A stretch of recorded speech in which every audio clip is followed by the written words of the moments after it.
Pourquoi le pervers narcissique pleure? La réponse dans quelques instants.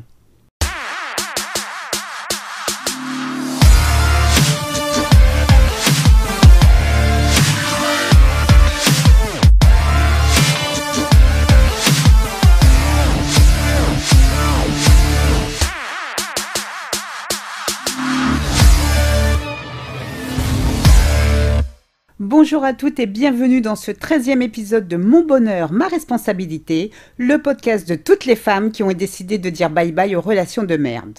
Je suis Sylvie Joseph, votre coach en séduction de soi et experte en relations amoureuses.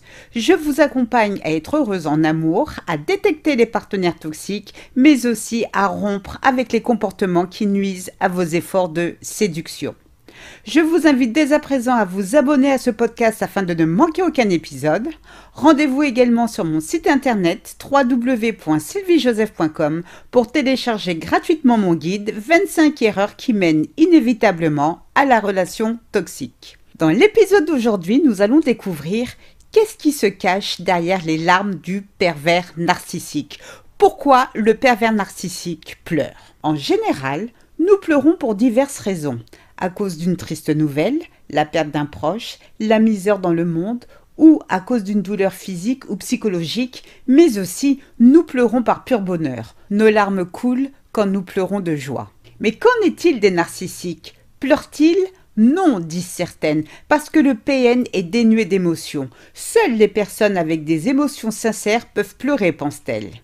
Eh bien oui, le pervers narcissique pleure parce qu'il a des émotions qui pourrissent et détruisent la vie de ses victimes. Ces émotions sont bien sincères, elles s'appellent haine, colère et jalousie. Donc oui, le PN pleure. Mais comment est-ce possible? Pour quelles raisons pleurerait-il, lui qui est dénué d'empathie et de compassion? Eh bien, je vais vous expliquer tout cela. Tout d'abord, sachez que le PN pleure sur commande. Je me suis souvent posé la question si les pervers narcissiques n'avaient pas un abonnement illimité au cours Florent. En effet, ce sont de parfaits comédiens qui savent simuler ou mimer les émotions. Quand vous êtes à bout de force, exténué et vous menacez avec conviction de quitter la relation, c'est à ce moment précis que votre narcissique pleure. L'eau qui humidifie ses yeux est bien réelle, les larmes qui perdent sur ses joues aussi. Coup de théâtre, vous ne vous attendiez pas à voir votre tortionnaire dans un tel état, avouez-le. En voyant ces larmes, le doute vous envahit. Peut-être l'avez-vous mal jugé. Êtes-vous sûr qu'il soit aussi mauvais que vous le dites?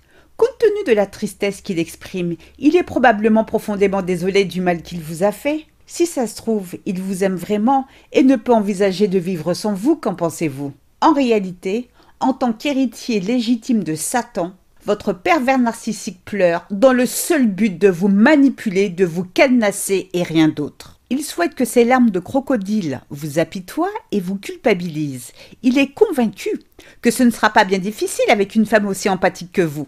Il pleure parce qu'il en va de sa survie. Il pleure parce qu'il est désolé pour lui-même. Vous devez absolument rester. Vous êtes son miroir, sa source d'énergie. C'est vous qui lui donnez toute sa puissance. Vous êtes vital à sa vie de minable. Si vous partez, sa vie va être difficile. Vous le prenez de court, il lui faut du temps afin qu'il trouve une autre victime pour vous remplacer. Pas question que vous bouleversiez aussi facilement ses plans machiavéliques. Malheureusement, la plupart du temps, quand vous êtes confronté à un tel comportement de sa part, vous décidez de rester. Sans rien y comprendre, les rôles se sont inversés. De bourreau, il est passé au statut de victime. Vous êtes devenu le bourreau, celle qui lui brise le cœur. Impossible pour vous de laisser votre PN dans un tel chagrin. Soucieuse de votre image, vous ne voulez pas apparaître comme une femme sans cœur. Tout sauf ça.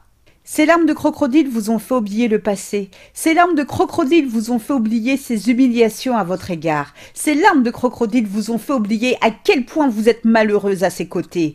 Vous êtes si désolée pour lui. Pendant que vous êtes prise de remords, votre PN sourit dans son fort intérieur. C'est justement ce à quoi il s'attendait. Votre comportement face à ces pleurnicheries était calculé, anticipé. Sans le savoir, vous êtes à sa merci, il jubile, il vous tient à nouveau dans ses filets. Cependant, comment avez-vous osé le braver, se dit-il? Comment avez-vous eu le culot de penser que vous étiez en mesure de le quitter?